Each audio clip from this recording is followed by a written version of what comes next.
안녕하세요, 싸움입니다. 여러분들이 지금 이 영상을 보고 있다는 것은 우리 내에선 특정한 생각이 경쟁에서 승리한 결과인데요. 왜냐하면 유튜브에서 재밌는 것을 보자라는 생각보다 나에게 도움이 되는 영상을 잠깐이라도 보자는 생각이 경쟁에서 승리했기 때문에 우린 이 영상을 보고 있는 거니까요. 이처럼 우리 뇌 속에는 수많은 생각들이 존재하고 또 그 생각들은 실제 행동이 되기 위해 끊임없이 서로 경쟁한다는 건데요. 그럼 어떻게 해야 성공과 관련 있는 생각들을 경쟁에서 이길 수 있게 할까요? 이 영상에서는 우리 뇌를 성공의 뇌로 바꾸는 방법에 대해 뇌과학의 관점에서 알아보도록 하겠습니다. 바로 시작할게요. 어떤 축구 리그에서 우승한 팀이 있다고 생각해 봅시다. 그 팀은 모든 경기에서 이긴 것은 아니지만 결국 우승을 했는데요. 이처럼 강력한 팀, 우승을 한 팀들이 가진 공통점이 하나 있습니다. 그것은 바로 연패를 끊어내는 힘이 있다는 것이죠. 즉 모든 경기를 이길 수는 없지만 연속된 패배는 절대 허락하지 않는다는 건데요. 성공과 관련된 뇌를 이야기하다가 뜬금없이 왜 축구팀 얘기를 하냐고 생각하실 겁니다. 사실 성공도 마찬가지이기 때문인데요. 소위 성공했다라고 말하는 사람들의 특징들을 보면 어떤 행동들을 잘해서 성공했다라고 말할 수도 있지만 앞에서 연패를 잘 끊어낸 팀이 결국 우승을 하듯이 그들은 성공에 방해되는 행동을 아주 잘 끊어냈기에 성공이 가능했다고 말할 수도 있습니다. 예를 들어 게임을 너무나도 좋아하는 고시생이 있다고 생각해 봅시다. 이 고시생은 공부도 꽤 열심히 했는데요. 하지만 문제는 게임을 시작했다 하면 전혀 멈출 줄을 모른다는 겁니다. 네, 한번 게임을 시작했다 하면 밤을 새울 정도로 무섭게 집착한다는 것이죠. 그럼 여러분들은 게임을 완벽하게 끊어야만 그 고시생이 시험에 합격하겠다라고 생각하실 텐데요. 네, 저도 같은 생각입니다. 하지만 여기서 주목해야 할 것은 게임을 완벽하게 끊어내겠다는 생각보단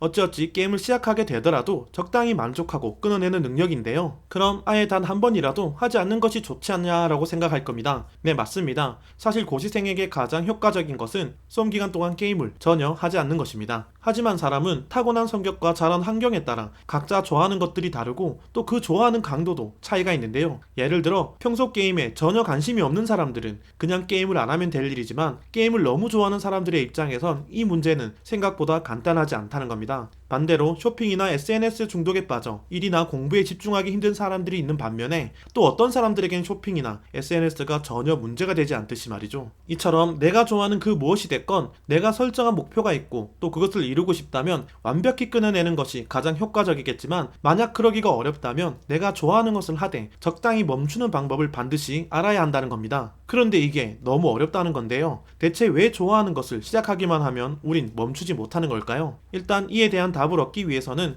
먼저 우리 뇌를 알아야 하는데요. 갑자기 무언가 하고 싶다라는 생각이 강력하게 든다면 그것은 바로 편도체와 변형계에서 나온 생각입니다. 네, 편도체와 변형계는 대부분의 우리 욕구와 감정 반응을 담당한다고 생각하면 되는데요. 즉 앞에서 게임을 좋아하는 학생이 계속 게임을 하고 싶어 한다면 그 생각은 편도체와 변형계가 만들어낸 생각이죠. 하지만 우린 그런 감정이나 욕구를 억누르고도 도서관에서 공부를 할 수 있는 것은 전전두엽, 그 중에서도 아나전두피질의 능력 때문인데요. 아나전두피질은 이름 그대로 눈 뒤쪽에 위치하고 있으며 주요 역할은 의사결정, 가치 판단 또는 감정의 조절입니다. 그런데 여기서 재미있는 것은 아나전두피질은 전두엽에 위치하면서도 감정의 중추인 편도체와도 직접 연결이 되어 있다는 건데요. 즉 편도체와 변형계에서 1차적인 감정 반응이 나타나면 아나전두피질에서 감정을 2차로 조절하게 됩니다. 예를 들어 일단 화나게 되면 편도체와 변형계에서 상대방을 주먹으로 한 대 치고 싶다거나 욕을 한 바가지 하고 싶다는 그런 1차적인 반응을 보이게 됩니다. 그럼 아나전두피질은 1차 반응을 순화시켜 적절한 행동으로 그 위기를 모면하는데요. 즉 아나전두피질은 편도체와 변형계에서 나오는 1차적인 감정적인 반응을 사회적으로 용인 가능한 2차적인 반응으로 바꿔준다는 겁니다. 특히 아나전두피질에 문제가 생긴 사람들은 자신들이 처벌받을 것에 대해 전혀 두려워하지 않으며 충동적인 행동을 서슴지 않고 그대로 실행하는 경향이 있죠. 이처럼 우리가 너무 좋아하고 원하는 것들을 제약 없이 무한대로 즐기고 있다면 아나전두피질은 그 행동을 조절하려 노력할 텐데요. 이때 전두엽과 아나전두피질이 발달한 사람들은 이 충동을 멈출 수 있는 힘이 있지만 평소 내가 원하는 것만 하던 사람들은 전두엽의 크기와 그 능력도 약함으로 멈출 수 있는 힘이 약하다는 겁니다. 그래서 한때 인터넷 밈으로 유행했던 인간의 욕심은 끝이 없고 똑같은 실수를 반복한다라는 말처럼 된다는 것이죠.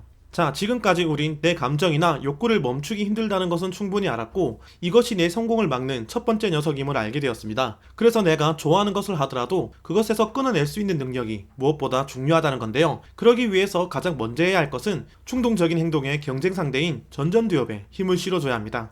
그럼 어떻게 해야 전전두엽과 아나전두피질에 힘을 실어줄 수 있을까요? 그 방법은 생각보다 간단한데요. 지금 내 생각을 언어화시키는 겁니다. 즉 지금 드는 내 생각을 실제로 말로 표현해보자는 건데요. 만약 지금 게임이 너무 하고 싶다면 난 게임이 미치도록 하고 싶다라고 표현할 수 있듯이 이렇게 말로 표현하게 되면 일단 아나 전두피질에 위치한 전두엽이 활성화됩니다. 왜냐하면 전두엽은 행동과 생각을 의식적으로 실행하는 기관인데요. 지금 내 생각을 말로 표현한다는 것은 자연스럽게 생각나는 것을 내가 생각하는 것으로 바꾸게 되는 겁니다. 즉 생각을 언어화시키는 것은 이성의 내 전두엽에게 활리를 주는 셈이죠. 이처럼 내 생각을 말로 표현하는 것만으로도 전두엽은 힘을 얻게 되고 그럼 전두엽 앞쪽에 위치한 아나 전두피질도 힘을 얻게 되는데요. 이때 활성화된 아나 전두피질은 지금 내 욕구와 감정을 조절하기 위해 관여하기 시작합니다. 하지만 이때 아나 전두피질에 더 힘을 실어주는 방법이 있는데요. 아나 전두피질의 생각도 말로 표현하는 겁니다. 예를 들어 게임을 2시간째 하고 있는 상황이라면 2시간이면 충분히 한 것 같은데 라고 입으로 말하는 것이죠. 여기서 이렇게 말하라고 하는 것은 그만한 이유가 있는데요. 아나 전두피질은 의사결정, 가치 판단 등 아주 다양한 역할을 하고 있지만 독특하게도 처벌과 윤리의식 등 나의 양심에도 관여하고 있다는 겁니다. 즉 이만큼이나 놀았으면 이제 공부하는 것은 어때? 라는 표현은 내 양심과 윤리의식에 하는 말이고 다른 사람의 잔소리가 아닌 내 자신의 목소리는 그 효과가 훨씬 크다는 건데요. 결국 그 문장이 아나 전두피질을 더 자극시킨다는 겁니다. 그리고 앞에서 아나 전두피질은 감정의 내, 편도체와 변형계와도 직접 연결이 되어 있다고 했는데요. 이처럼 아나 전두피질은 오로지 이성적이고 합리적으로 판단하는 것이 아니라 내 감정도 충분히 이해하고 고려한다는 건데요. 즉 아나 전두피질이 활성화되면 감정과 이성이 서로 납득할 만한 합리적인 결정을 할 수 있게 해준다는 것이죠. 결국 내 감정과 편도체의 언어, 즉 생각이 나는 것을 언어로 표현하고 자, 이 정도면 충분히 했어 라는 아나 전두피질을 자극하는 말은 지금 내 행동을 멈추는데 큰 도움이 된다는 겁니다. 저 역시 게임을 미친듯이 좋아하는데요. 내가 할 일을 하지 않고 지나치게 게임만 하고 있다고 생각이 들면 아나 전두피질을 자극하기 위해 딱 이 한마디를 먼저 합니다. 야, 이 정도면 누가 봐도 충분히 했으니까 그만하자 라고 말이죠. 이처럼 생각나는 것들을 말로 표현하고 내 마음의 유일한 양심인 아나 전두피질에게 힘을 준다면 결국 이성의 내가 경쟁에서 승리하게끔 도와준다는 것이고 그럼 우리가 세운 계획들도 일사천리로 실행될 것입니다. 네, 그것이 바로 성공하는 내 인생이죠.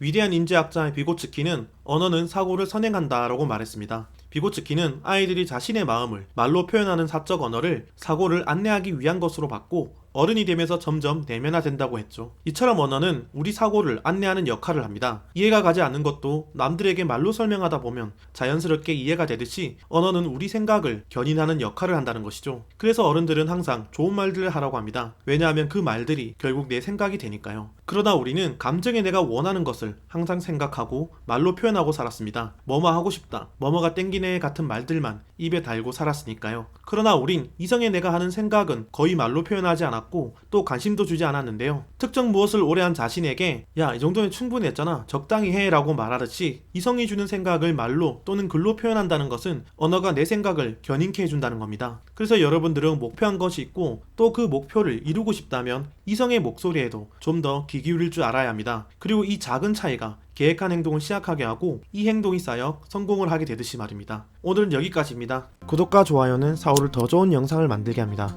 이상 사오였습니다.